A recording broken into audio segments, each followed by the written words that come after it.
we recording? Yes, I'm going to use this as the intro to the video. Did you say yes? Are you leaving? Yes. Or are you working here? We're recording? I need to hang up and try this again. It's not a live stream, right?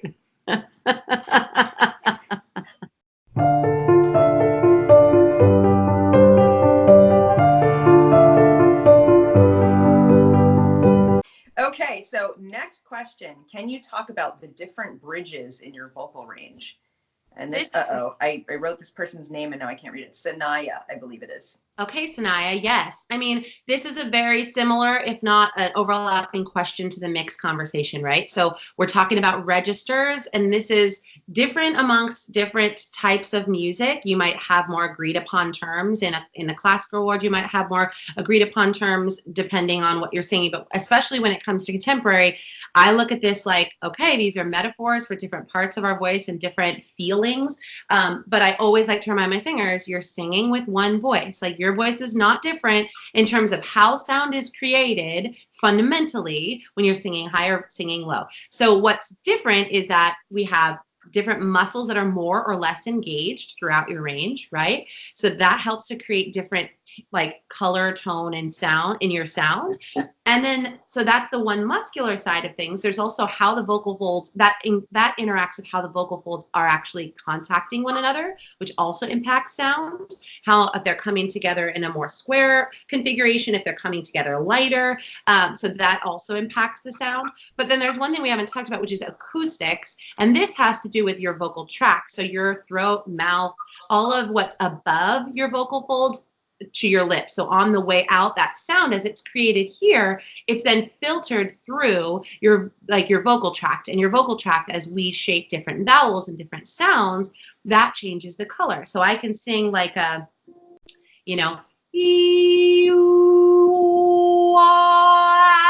and I'm singing the same exact note, not really changing my volume or my muscular, I'm not changing much muscularly, but just by changing the shape of my mouth, I am able to change that sound acoustically. So register shifts generally are a combination of acoustic and muscular shifts throughout our voice. Wow, very nice. You almost sound like you're like a didgeridoo when you're changing your acoustics on the same pitch. It's really cool. Absolutely. That's exactly what it feels like. Mm-hmm. So, this is a good question. This is one that I want to know the answer to.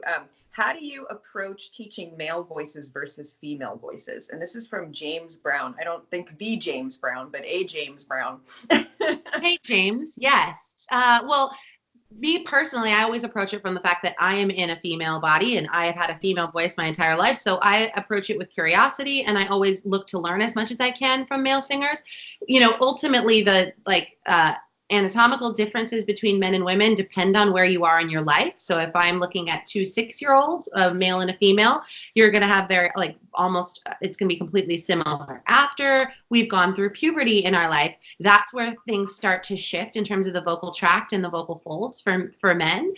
They shift for women as well. Hormonally, what happens as you get testosterone through puberty, your vocal folds grow, and you're also going through sort of a growth spurt. So your vocal folds are getting longer.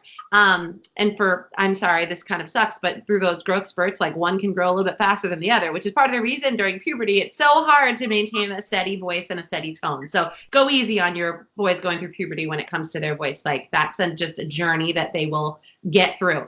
That being said, that testosterone also infuses a lot of power and strength in the TA muscle, thyroid muscle we were already talking about. So that tends to create a heftier, heavier, lower sound with men.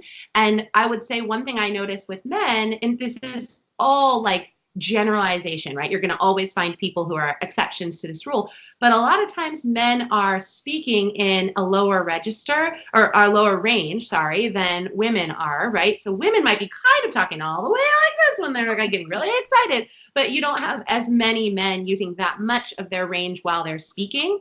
And therefore, they're much more comfortable in that lower area. So I find that a lot of men are not nearly as comfortable in their head voice or their falsetto or whatever you want to call it, their upper notes, right? Where their CT is more engaged, like they're not nearly as confident. So when I am working with a male singer, a lot of times the beginning of what I'm doing is really getting them in that register or upper range and really getting them comfortable with that head voicier sound and those upper notes so that they can balance their voice and smooth out that transition. But that transition generally is more dramatic in men than it is in women, just because they're using their voice in like during day to day as they're speaking in a lower range than women are.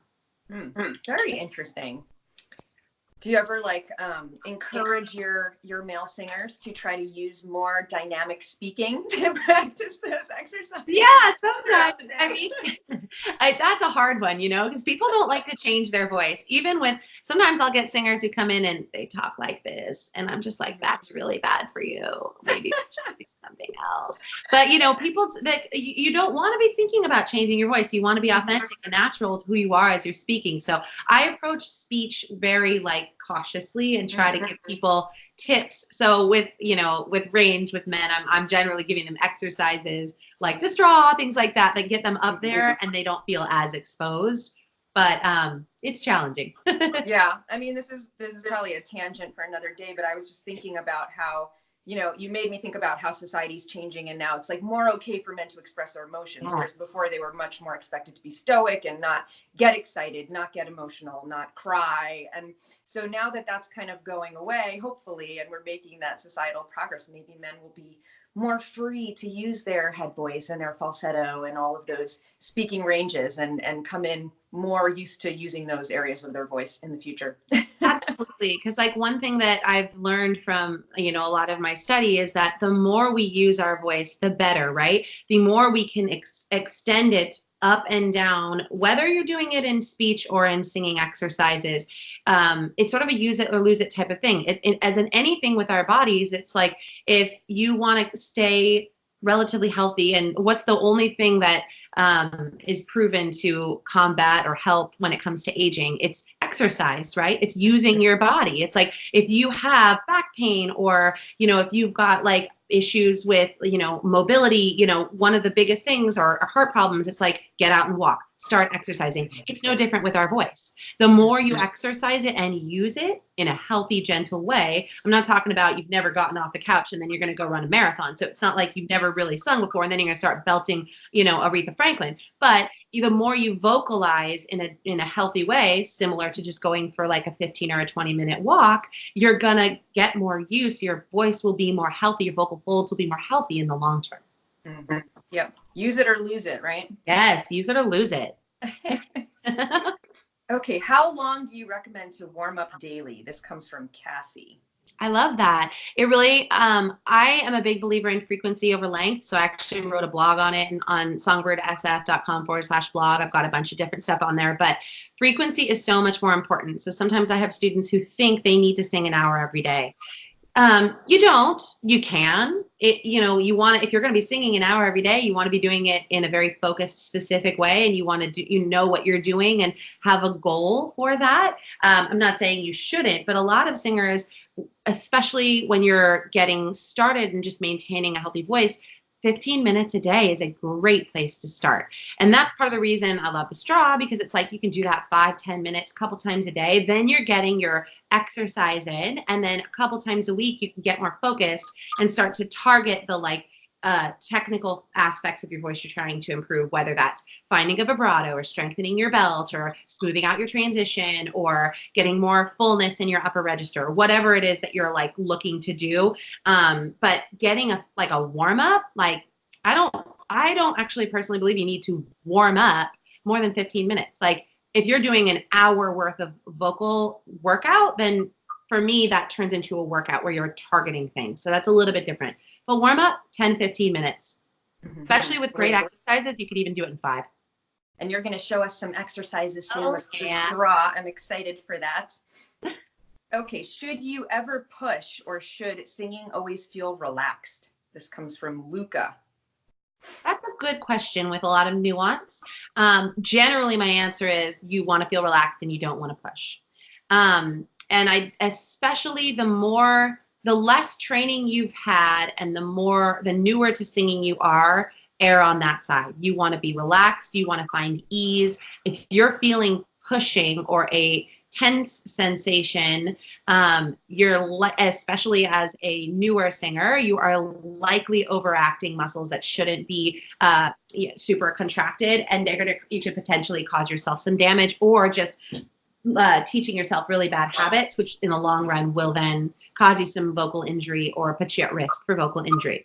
That being said, depending on the type of singing you're doing, some intensity is sometimes required. That doesn't necessarily mean pushing, right? But I find it challenging to, show me a belter, somebody, who's belting a big note, who doesn't feel some sort of intensity, power maybe. I don't know that they would ever describe it as pushing, but I think that you might argue that belting is an extreme form of singing. So you're not going to feel totally free and relaxed 100% up there. You want to feel free and relaxed for sure when you're hitting, like when you're lining acoustics and you've got a nice balance in your muscular coordination and you're really up there, and it's like you've got a lot of like acoustic feedback in it, the energy is working, you're hitting the sweet spot, you're going to feel power and intensity and not a lot of push. But that takes, I just always want to differentiate that feeling, because you're not going to feel totally free, like nothing is happening. Like muscles are engaged up there, and belting is an extreme form of singing. So you're taking a heavier TA coordination higher than you normally would. So you're going to feel some muscular engagement, if that makes sense, but it should feel easy and not pushed. Mm-hmm. And that's more advanced singers can get to. It takes time, but it's a nuance that more advanced singers can get to. What was that Mariah Carey song that you used to belt the like really high note on in Whim? Was it Vision of Love? I think so. Yeah, I think it was. When you do something like that, like where do you feel the power coming from in your body? Like where is that intensity coming from if you had to describe it anatomically? My whole body, the ground. I don't know, and that's not based in science, right? Like, the energy is coming from it's coming from my ground, my core, it's never centered here. Mm-hmm. It doesn't mean muscles aren't engaged here. Muscles have to be engaged to create sound. And as you are extremely singing, like I said, you're bringing up a different muscle set higher, but you don't want to, when people start to say, I feel or see tension here, that usually means we're involving muscles that don't need to be involved. So yeah, but for me, I feel it deep down in my core, like, I don't know, like the ground, my feet, my stomach, my heart, I don't know, like really deep. It's not up. It's not shallow. Yeah. It's deep.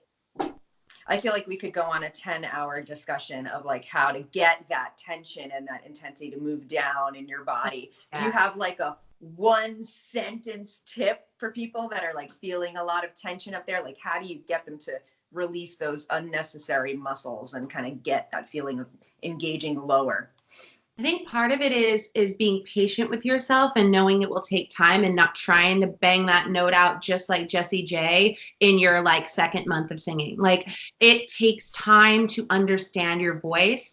And so it's like, that means peel back the layers and lay a steady foundation of healthy, relaxed singing without any of that tension, transitioning up. One thing I will say, sorry, this is not one sentence, but like you're not going to have a powerful belt unless you also know how to use your upper voice, your head voice, those high notes, unless you know how to hit those without tension. And a lot of times people are like, well, I don't want to sing up there. I don't want to sing in my head voice. So why does it matter? I just want to hit these belty notes and then come back down and sing in this sweet low range that I'm in love with. And I hated my head voice when I was younger. Like actually when we were in college, like it was my least favorite part of my voice. I had very limited access to it, and I felt like very like, I would only use it in certain ways on certain vowels. Like it was tough.